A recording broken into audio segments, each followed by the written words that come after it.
السلام علیکم ورحمۃ اللہ وبرکاتہ۔ الحمد للہ رب العالمین والصلاة والسلام علی نبینا محمد وعلی آلہ واصحابہ اجمعین، اما بعد۔ اللہ رب العالمین کا فضل کرم اور احسان ہے کہ آج ہم نے شیخ عبد الغنی حفظہ اللہ سے بہت اچھی نصیحتیں سنی، اور اسی طریقے سے ان کے علاقے میں جو مسلمانوں کے حالات ہیں، جو ماحول ہے وہاں، اس کو بھی انہوں نے سامنے رکھا۔ بہرکیف دنیا کے سارے مسلمانوں کو اللہ تعالیٰ اسلام کو سمجھ کر اور اسلام پر چلنے کی توفیق عطا فرمائے۔ میں اس وقت ایک بات بتلانا چاہتا ہوں، وہ یہ ہے، کیونکہ یہ موقع کی مناسبت ہے، مجھے یورپ کے ایک ملک سے میسیج آیا، اور میسیج میں یہ تھا کہ کیا نئے سال کی مبارکباد دینا درست ہے، اور ساتھ میں انہوں نے نئے ہجری سال کی مبارکبادی بھی پیش کر دیا، سوال بھی کیا اور ساتھ میں مبارکباد بھی پیش کر دیا۔ میں نے سوچا کہ اس مسئلے پر کچھ بات مسلمانوں کو بتا دی جائے، کیونکہ دیکھا یہ گیا ہے کہ نیا سال شروع ہوتا ہے تو نیا سال ہجری مبارک ہو، یہ پیغامات لوگ بھیجتے ہیں دوسرے کو، یا اسی طریقے سے اگر جنوری شروع ہوتا ہے تو ہیپی نیو ایئر کا پیغام لوگوں کو بھیجتے ہیں، یا اسی طریقے سے کسی کے ولادت کا دن آتا ہے، پیدائش کا دن آتا ہے تو کہتے ہیں ہیپی برتھ ڈے، ہے نا۔ اور ایسے موقع پر لوگ خوشیاں مناتے ہیں، نیا ہجری سال آئے تو خوشیاں مناتے ہیں، نیا عیسوی سال آئے تو خوشیاں مناتے ہیں، اور اگر ایک انسان کے پیدائش کا دن آئے تو بھی خوشی مناتے ہیں، بلکہ کیک کاٹے جاتے ہیں اور پورے خاندان کے لوگ مل کر اس کو خوشی مناتے ہیں، اور ایک نہایت ہی خوشی اور مسرت کا ماحول بنا دیا جاتا ہے۔ سب سے پہلے تو شریعت کی روشنی میں یہ ناجائز ہے، اسلام کی روشنی میں یہ جائز نہیں ہے، چاہے وہ ہجری سال کی مبارکباد پیش کریں، یا یہ کہ عیسوی سال کی مبارکباد پیش کریں، یا سالگرہ کے موقع پر مبارکباد پیش کریں، یہ اسلامی طور سے شریعت کی روشنی میں جائز نہیں ہے۔ اگر کوئی ایسا کرتا ہے تو وہ غیر مسلموں کی نقالی کرتا ہے، اسلام میں اس کی اجازت نہیں ہے، کیونکہ اسلام ہمارا قرآن اور سنت کا نام ہے، اور قرآن و سنت سے اس کا ثبوت نہیں ملتا ہے۔ اگر یہ کرنا ہوتا تو نبی علیہ السلام سب سے پہلے یہ نئے سال کی مبارکباد ایک دوسرے کو دیتے، پھر اس کے بعد ابو بکر صدیق رضی اللہ تعالیٰ عنہ نئے سال کی مبارکباد ایک دوسرے کو دیتے، عمر اور عثمان رضی اللہ عنہم اجمعین یہ سارے ایک دوسرے کو نئے ہجری سال کی مبارکباد پیش کرتے۔ یا اسی طریقے سے اگر سالگرہ کے موقع پر، ہیپی برتھ ڈے کے موقع پر اگر خوشی منانا جائز ہوتا تو نبی علیہ السلام کی ولادت کے موقع پر ہیپی برتھ ڈے کا نام دے کر اور سالگرہ کا نام دے کر صحابہ کرام خوشیاں مناتے۔ یا اسی طریقے سے نبی علیہ السلام کے بیٹے، نبی صلی اللہ علیہ وسلم کی بیٹیاں، نبی علیہ السلام کی بیویاں، ان سارے لوگوں کے پیدائش کے دن اور سالگرہ کے موقع پر خوشیاں منائی جاتی، دعوتیں دی جاتی، کیک کاٹے جاتے، چھہارے بانٹے جاتے، کھجور بانٹے جاتے، اور یہ سارے کام کیے جاتے۔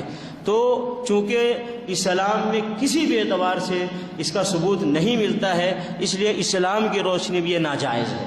اگر یہ کوئی ایسا کرتا ہے تو وہ گناہ گار ہے، اس کو ثواب نہیں ملے گا، بلکہ یہ غیر مسلموں کی نقالی ہے، اور نبی علیہ السلام نے فرمایا ہے من تشبہ بقوم فہو منہم، جو کسی قوم کی مشابہت کرے گا وہ انہی میں شمار کیا جائے گا۔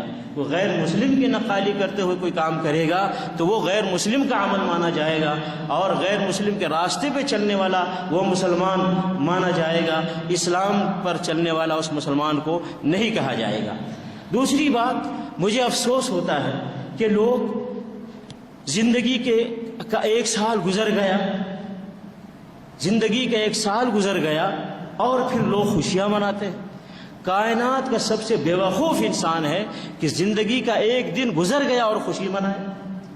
بھائی کسی کے 100 روپے میں سے 1 روپیہ کم ہو جائے وہ خوشی منائے گا، یا 100 روپے میں سے 1 روپیہ بڑھے گا تو خوشی منائے گا؟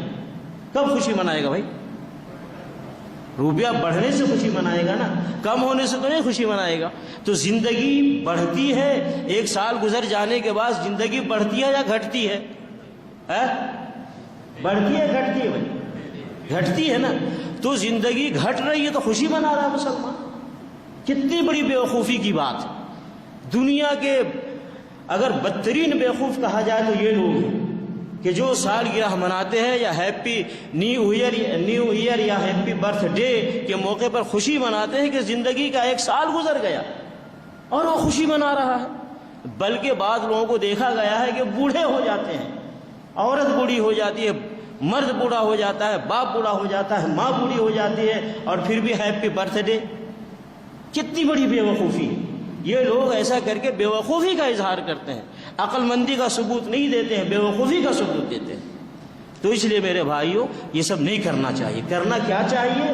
دیکھیے اللہ رب العالمین نے فرمایا ہے یا ایھا الذین آمنوا اتقوا اللہ، اے ایمان والو اللہ کا تقوی اختیار کرو، ولتنظر نفس ما قدمت لغد، اور ہر نفس کو یہ دیکھنا چاہیے اس نے کل کے لیے کیا پیش کیا ہے۔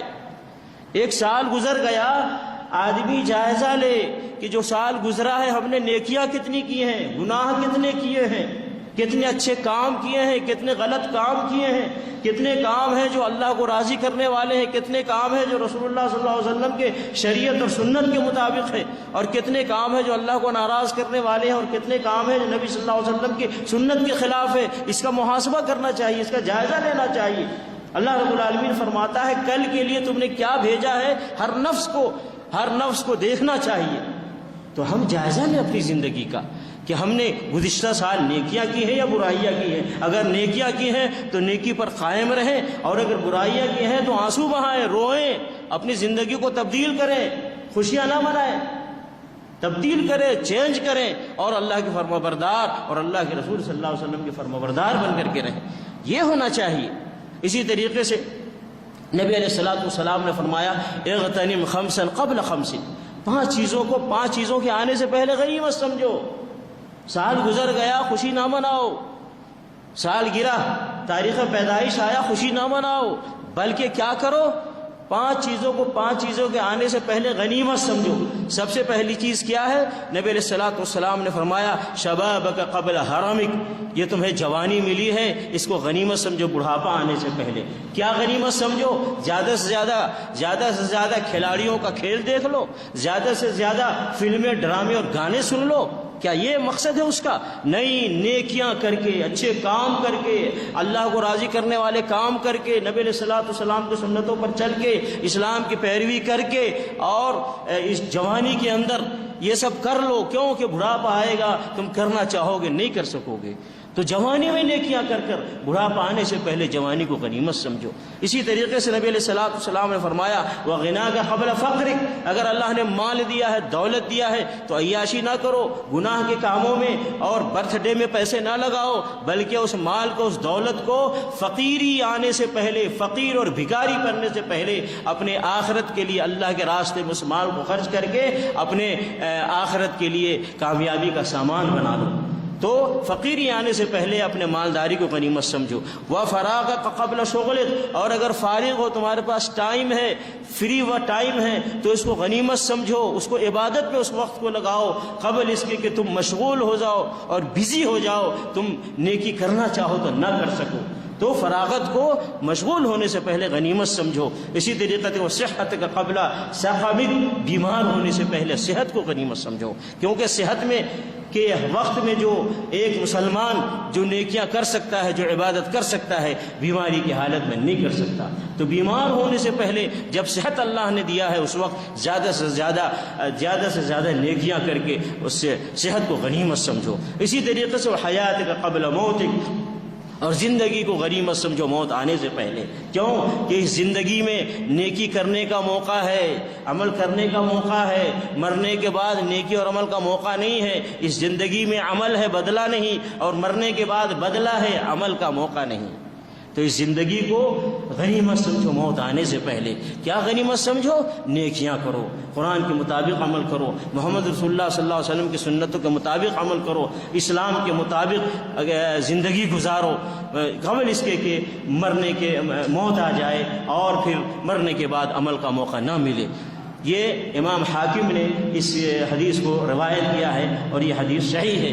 تو اسلام تو ہمیں یہ تعلیم دیتا ہے کہ ہم اپنے ہر چیز کو غنیمت سمجھیں اور آخرت کی تیاری کریں، آخرت کی تیاری کا سامان اختیار کریں، آخرت میں کامیابی کے لیے کوشش کریں، محنت کریں. یہ مقصد ہے، نہ کہ سال گزر گیا تو ہیپی نیو ایئر، سال گزر گیا تو نیا سال مبارک ہو، اور زندگی کا ایک سال گزر گیا تو ہیپی برتھ ڈے، اس طرح کی خوشیاں مناؤ. یہ بیوقوفی کی علامت ہے اور اسلام کی خلاف ورزی ہے اور غیر مسلموں کی تقلید ہے، غیر مسلموں کی نقالی ہے. اللہ تعالیٰ مسلمانوں کو اسلام کو سمجھ کر اسلام کے مطابق چلنے کی توفیق عطا فرمائے. آمین. وصلی اللہ علی نبینا محمد وعلی آلہ وصحبہ اجمعین. والسلام علیکم ورحمۃ اللہ وبرکاتہ.